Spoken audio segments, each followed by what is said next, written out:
At one point when I would say the word fibroids, I was terrified, of course, because I had memories of my symptoms and what I had to go through when I had fibroids. But I am here to share my story, and it's not an easy story to listen to.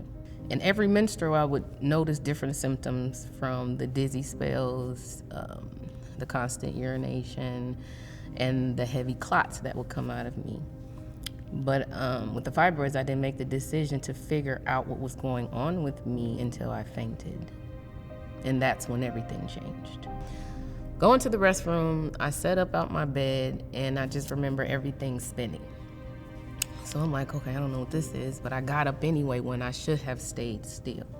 I got up out the bed, and I remember I just fell. I hit the side of the dresser, and that's why I have a little gash in my head here. So of course the gash, it was bleeding, my face was bloody, and I was just scared. I'm like, what was that? It's time to go to the hospital, and that's when I left. Within 2 days, I was in the hospital trying to figure out why I fainted, why my menstruals were extended, where are these clots coming from, why do I have pelvic pain, and why am I constantly in the bathroom? I didn't understand. Immediately when I went to the doctor and I told my symptoms to the nurse, because you see the nurse before you see the doctor, she said, I'm about 99% sure you have fibroids. So I asked her what it was, and she said they were benign tumors that grow on your uterus. And I said, okay, I've never heard of this before. She said, oh, okay, it's nothing. It's very common in women.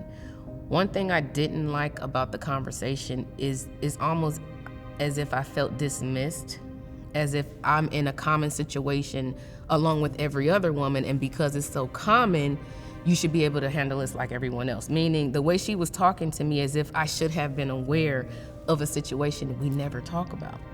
When I had fibroids, I started to remember back in the day certain symptoms, because when I researched, I noticed all the symptoms, and I'm like, okay, I had that in my 20s. And I said, okay, I had the pelvic pain when I was in my teens. So is it a possibility that I've had fibroids from a teenager up until now? I did notice the aggression in my 30s, but I had a lot of pain in my 20s and in my teens. So I believe it started then, but because we never talk about our menstrual cycles and we're taught to be hush-hush about it, there was no one to talk to. If my own mother is telling me how to keep my menstrual quiet on the hush, I did not want to go public with a situation I was unfamiliar with. So I said no, and I broke down, I was crying, I talked to my mother about it. She said, listen, if you're in a position and you have a platform just to help one individual, help that person. But you have a platform where you can help hundreds, thousands, millions. Why not share your story? Don't be embarrassed of who you are or your struggle. Own it. So I did. The more we speak up and speak out on this particular fibroid situation, the more we bring awareness to women that are going through the same issues. So therefore we can maybe prevent miscarriages.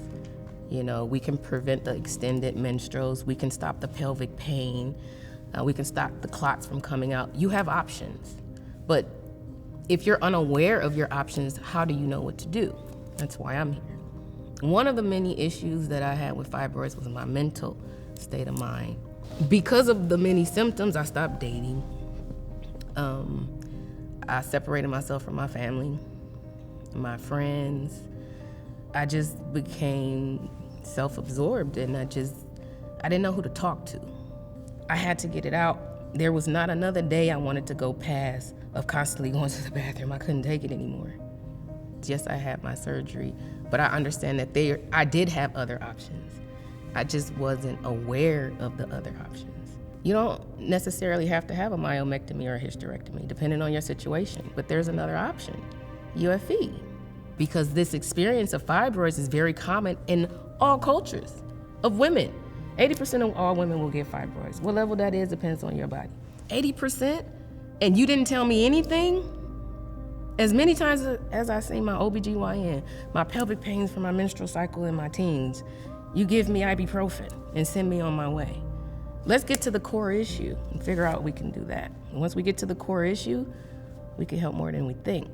Allowing women to understand their options. I didn't have a UFE option. I never heard of UFE until after my surgery. Why is that? Why out of 3 doctors, nobody mentioned UFE, which was definitely available at that time? But what I know we can do is give you your options to remove it so you can have more of a normal life.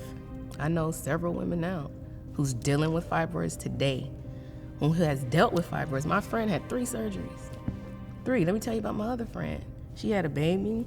She knew she had fibroids before she got pregnant. She was so terrified of the surgery because her options was also myomectomy and hysterectomy. She didn't do the surgery, so she got pregnant, had the baby. Her baby was born with his eyes shut. They had to laser his eye open in order for him to see. To this day, that bothers her because she feel like she did that to her son.